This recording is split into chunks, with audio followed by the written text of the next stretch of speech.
Kwenye jopo hili kazi yetu ni kuwa na maongezi pamoja nawe, kukujua na kujua ni kwa nini umetuma maombi kwa commissioner wa IEBC. And so we'd like to ask you at some point to introduce yourself, but let me begin by introducing myself and my colleagues here. Feel free, it's an open interaction, and you have a notebook before you and a pen, so you can use those. My name is Nelson Makanda. I'm the chair of this, and I want to turn to the vice chair to introduce herself. Thank you, vice chair. Good afternoon, sir. My name is Linda Kiome. Welcome to this interview session. Thank you. Abdinur, habari ya adhuhuri. Naitwa Bwana Andrew Tanui, mwanachama wa chopo hili la uteuzi, na karibu. Good afternoon. My name is Caroline Kituku, a member of the panel. Good afternoon, Abdinur. My name is Adam Solo, a member of the selection panel. Afternoon, Abdinur. My name is Nicodemus Bore, a member of the panel. Assalamu alaikum. My name is Fatuma Ali Saman, a member of the panel. Good afternoon, Mr. Hussein, and welcome to this discussion. My name is Koki Muli Grigno, and I'm a member of this panel. Good afternoon, Hussein. My name is Evans Misati. I'm a member of this selection panel. So thank you very much, members, for introducing yourselves. We want to ask you to introduce yourself to us, a brief profile of yourself, and why you think that you are suitable for this position. Kindly take like about 4 or so minutes to do this. Thank you. Thank you, Chair, and the members of the panel. My name is Abdinur MAALIM HUSSEIN. I am a Kenyan born 53 years ago in the wild waters of Mandera's South constituency of Mandera County. I joined the public service in 1992 as a technician trainee with the defunct Kenya Post and Telecommunication Corporation. Worked through the ranks, worked in many places in this country, up to the year 2012, where I transitioned upon the inception of devolution and to county government to be the inaugural chair of the County Public Service Board, a position I served for 5.5 years. There came another calling. I transitioned to be the county secretary, a privileged position of the county, for another 4 years. Currently, I am a CEO of a small petroleum company called Bitter Lake International Limited, here in Nairobi, based here in Nairobi. Basically, where I feel I am qualified for this position is because I had a very prosperous career life of public service. I have worked 21 years from the defunct Kenya Post and Telecommunication Corporation to Telecom Kenya for 21 years, worked through the ranks, trained as in a technical field of radio and line transmission, which is an IT-oriented field. Thereafter, I moved to being the county secretary, the chair of the board. Chair, I want to highlight here to you and the members, it was not a rosy job to be a pioneer chair. Here, I came to a county that is already marginalized. The people of Mandera expected a lot of expectation from the devolution as the beauty of the promulgated 2010 Constitution. The staffing turnout we met was only 153. The demand against the demand of 6 already functioning sub-counties.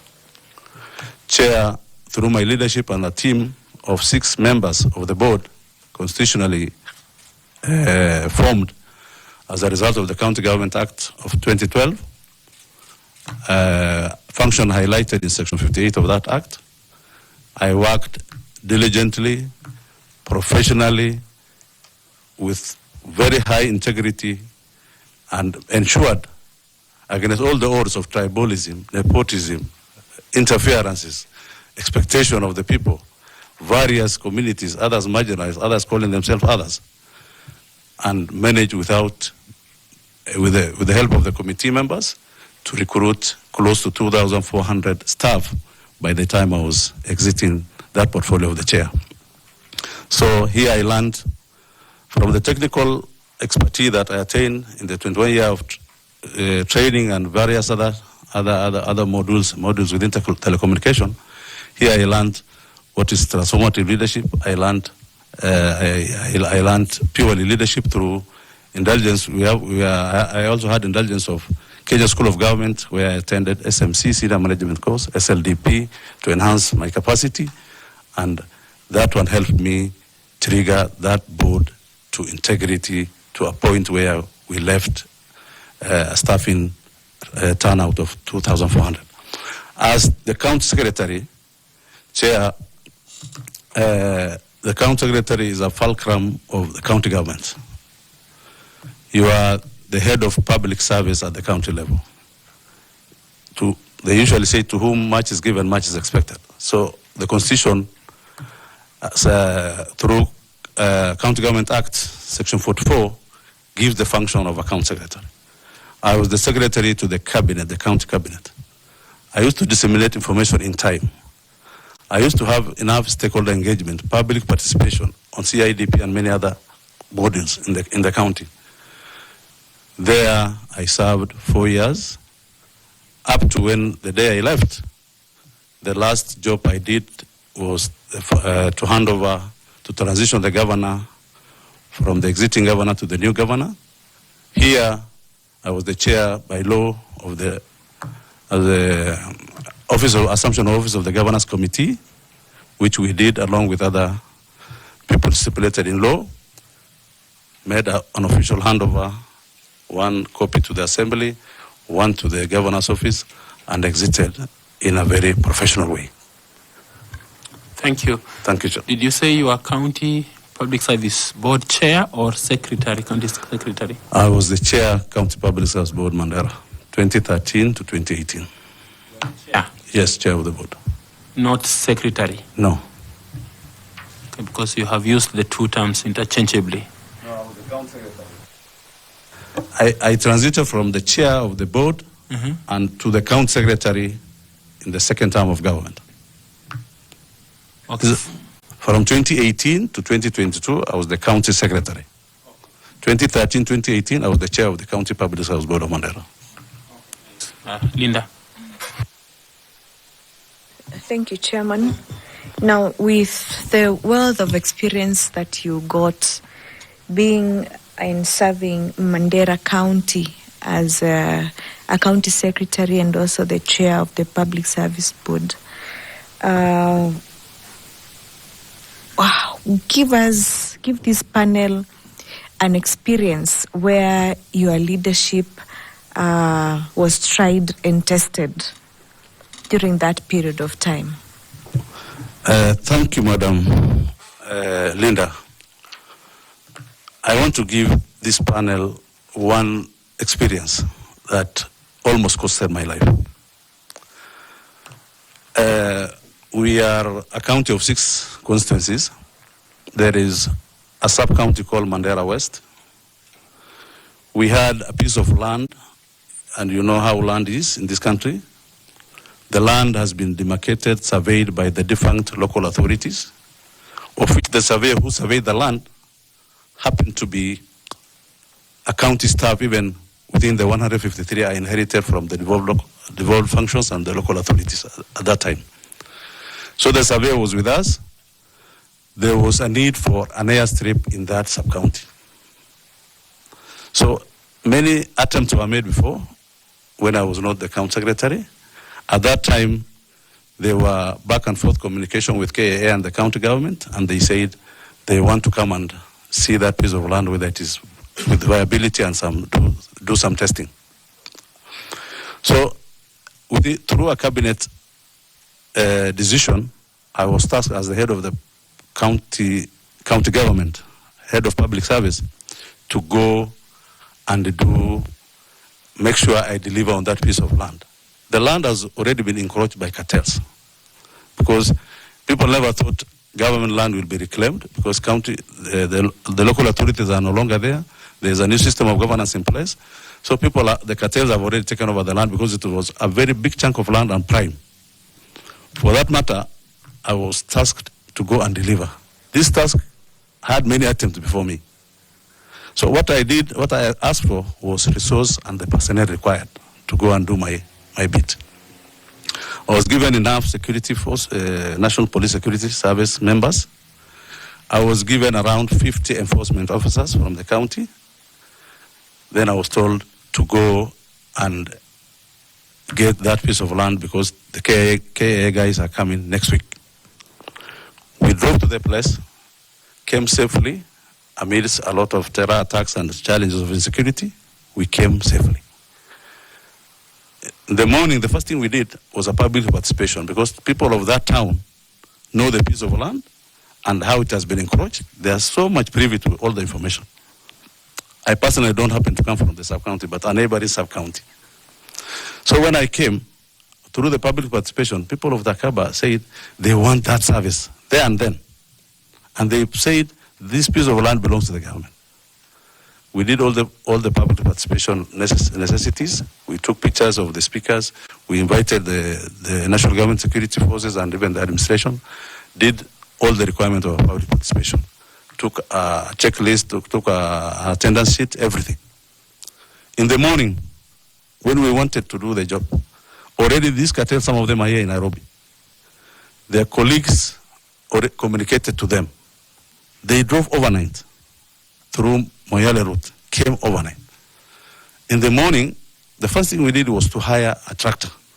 Ours was to demarcate the piece of land using the shovel of the tractor, a sort of a creation of a road. So what happened, immediately we started some few, around 200-300 meters. Hell started breaking loose. The people came with a lot of goons. They started interrupting us, but I said, I have to deliver on this mandate, because the land belongs to the government. I have to practice patriotism. The issue of grabbing government land should not be something within my watch. I made sure I don't budge to the plea of the people. To a level, some enforcement officers who come from the sub-county, the same sub-county, decided to side the cartels because they happen to be relatives. At this level, the information went all the way to the governor in Mandera. The governor spoke to me. He told me, your life is at risk, Abdinur. Please, think twice and see how you should stop that exercise, infertility. I told him, okay, Governor, I'm going to try my best, but I'll give you our final interaction with this exercise at the end of the day. I continued. To a level, a former retired administrator who happens to be part of this cartel decided to throw himself in front of the shovel. The tractor is moving like this. In the evening, they even went, they sent an SOS message across to get some guys with guns on a motorbike. Around 3-4 motorbikes came. I have some information through the community because I happen to speak the same language with them. They said, your life is at risk. Already they have brought guns. I told him, if today is my day, I'm a believer of death because I'm a Muslim, so be it. So we were moving behind the tractor with the 2 Land Cruisers full of security on our sides, the enforcement officers and some security at the back, up to when, almost around 6 p.m., we finished demarcating the entire piece of land. I gave the feedback to the governor at night. They were even looking for me at night. I decided to do 1 or 2 things and hibernated, spent. In the morning I came, wrote an OB. Allow me to cut you short, okay. Just in the interest of time. Okay. Were you successful? I was successful, Ms. Linda, and today, courtesy of my actions and my risk-taking attitude, Mandera West Sub-County has a beautiful airstrip than even Mandera, which is within a military camp, and they enjoy the facility to date. Thank you. Thank you, Chair. Thank you. Karo, Kituku, kindly ask the candidate some questions. Thank you, Chairman, and welcome once more, Mr. Hussein. In the Kenya electoral system and the laws have been described by some people as being too restrictive towards the IEBC realization of its mandate. Do you agree? The laws in Kenya, the electoral laws in Kenya, they've been described as being too restrictive. There's over-registration, it's too restrictive. Do you agree with such a statement? I don't agree. Tell us why you don't agree. The reason why I don't agree, these legislative pieces, when they were being drafted, I'm sure the relevant stakeholders were invited. So legislations are made for man. When I say man, I believe the ladies here are also inclusive. So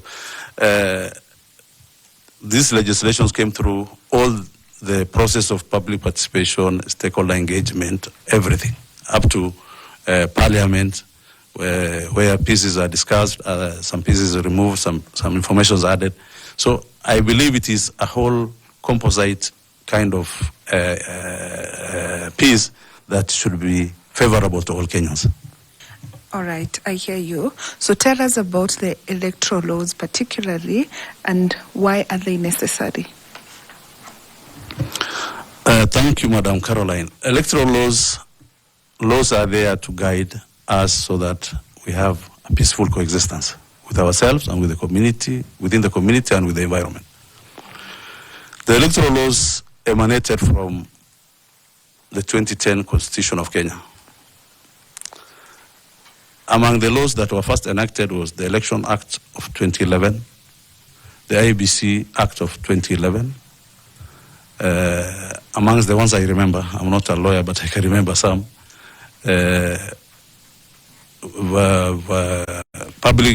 Political Parties Act of 2011.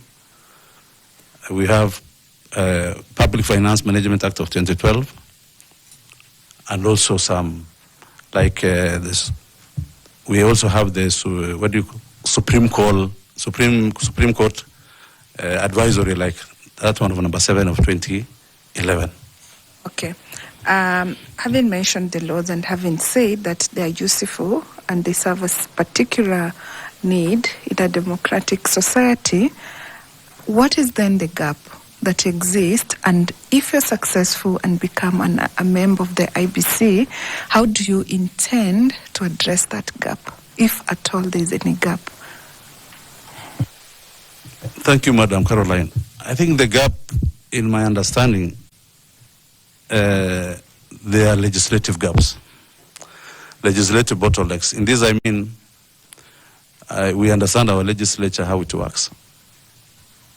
When laws are taken through the legislative process of parliament, of course, there are those ones which might not favor the parliamentarians of the day. So here comes challenges because they seem not to be happy with whatever. So maybe you can help us by starting to identify legislative gaps. We have funding gaps. Basically, funding gaps. Those are the two major challenges I can mention for now.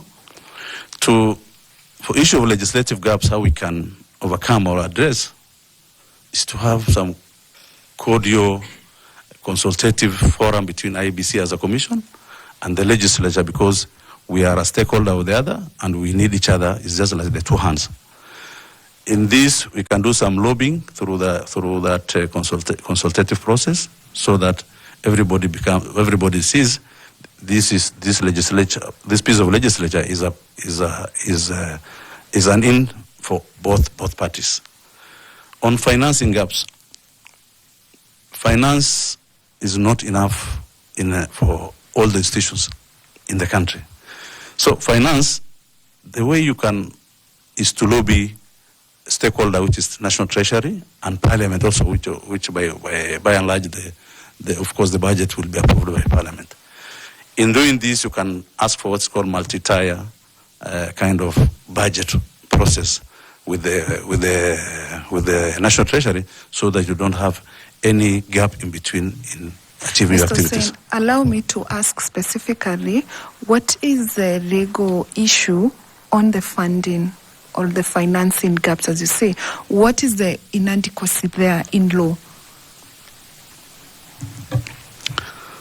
The inadequacy in law of election financing is that election financing is an act that was passed by our parliament sometimes back, but implementation became a problem. So, because there was a court case, I don't know the entity, or I think it's part of parliament, members of parliament who took the same case to court. So election financing became a problem, so that IEBC could not even control the different sectors or the different players of people who usually take part in election. Thank you, Mr. Hussein. I wish you well, and thank you, Chair. Thank you very much. I ask Dr. Koki Muli to ask you some questions kindly. Thank you very much, Chair. Good afternoon again, Mr. Hussein. I would like to ask you two brief questions, and please be precise and brief on them. The IEBC and the ECK before it have been accused of being complicit or allowing or even overseeing voter suppression.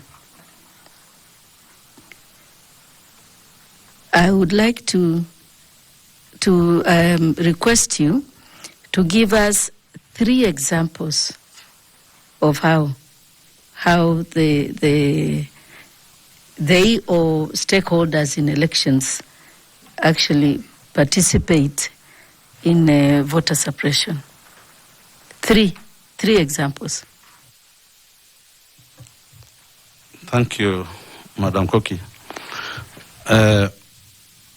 3 examples of ECK voter suppression, or even IBC. Voters, an example is IBC not doing what's called voter rollout. If voter rollout, this is an exercise where voters who are either dead or transferred their votes are removed out of the register, and they don't end up being removed out of that register. So this one happens during voter rollout. Suppression also comes as a result of not doing enough voter education by IEBC or ECK. Also, in my thinking, also ECK and IEBC allows voter suppression by, let me rest at that. Say that again? No, I want to rest at that, I said. Oh, okay. Thank you very much. Just briefly, what do you mean by voter rollout? Voter rollout is cleansing of the voter register of the people who are dead or who have transferred their votes out of the register. Thank you. If you are successful and you become a member of the IEBC, what measures would you put in place with your colleagues who are successful? What measures would you put in place to ensure that we end voter suppression? Thank you, Just Madam. two measures. We'll do continuous voter registration and strengthen the voter education sector of IEBC. Thank you very much and all the best. Thank you, Chair. Thank you very much. Now I want to ask FCPA Tanui to ask you some questions. Tell me, please. Abdenur, You spent your 22 years at Postal Corporation? Yes. And you are a production clerk? Is that what you've said?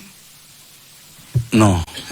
What were you at Postal Corporation? Finally, when I was leaving, I was the district telecommunication officer of Mandera South constituency at that time. District telecommunication officer, yes.